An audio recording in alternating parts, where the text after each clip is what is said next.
The woman was shocked to discover that the delivery rider before her looked exactly like her deceased husband, so she immediately proposed that the young man pretend to be her husband, even offering him $5 million for the act. But her goal wasn't really to find a replacement.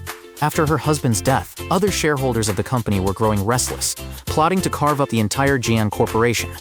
To protect the business, she wanted this young man to impersonate her husband at the shareholders' meeting in 7 days, then transfer all shares to her under his name. Unexpectedly, the young man said he already had a girlfriend and worried she might misunderstand. But the woman replied, "I'll handle your girlfriend. If you agree, not only will you get $5 million, I'll also grant you one reasonable request within legal limits." Tempted, he was about to agree when his girlfriend called. He wanted to tell her he was about to earn $5 million, but she preempted him by breaking up. Before he could respond, she hung up. Furious, he turned and accepted the woman's offer, already planning how to enjoy the money. But when the woman mentioned her bank card PIN, he was stunned. It was his own birthday, which also matched her late husband's birthday. The woman couldn't help suspecting he was her husband's long-lost brother, but the young man firmly denied having any siblings. So she sent her secretary to investigate his background. Meanwhile, the young man got a call from his best friend, urging him to attend a class reunion.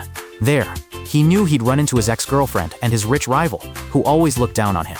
To save face, he immediately contacted the woman, asking her to pose as his new girlfriend, since she'd promised to fulfill one request. At the venue, the young man was mocked by his rival and ex the moment he walked in. They sneered that a delivery rider reeked of poverty and was only there for free food, but he held his ground. "I earn my living honestly. There's no shame in that." His ex kept taunting him, comparing him to the rich heir who'd worked hard to become vice president of Jiang Corporation, while he had nothing. The crowd laughed along. To humiliate him further, the rival said he'd offer him a toilet cleaning job if he drank all the alcohol on the table in one go. "Since you mentioned Jiang Corporation," the young man replied calmly, "I'll stop pretending. What a coincidence. My wife also works at Jiang Corporation. She got me a decent job there too." Everyone laughed at his bluff. His ex mocked, "If you don't own a mirror, at least check your reflection in a puddle. We broke up this morning. How could you find a new girlfriend so fast?" She jeered that he was not only poor, but also a stubborn liar. In response, he tossed out the woman's business card. The rival scoffed, thinking he'd lost his mind. Everyone knew that woman was the wife of Jiang Corporation's CEO. How could she ever be with a loser like him? He bet the young man, if she really was his girlfriend, he'd kneel and apologize. But if not, the young man would have to crawl out on all fours. Confidently, the young man accepted. Then he casually added, "Since you all know she's the CEO's wife, why not look up what the CEO of Jiang Corporation looks like?"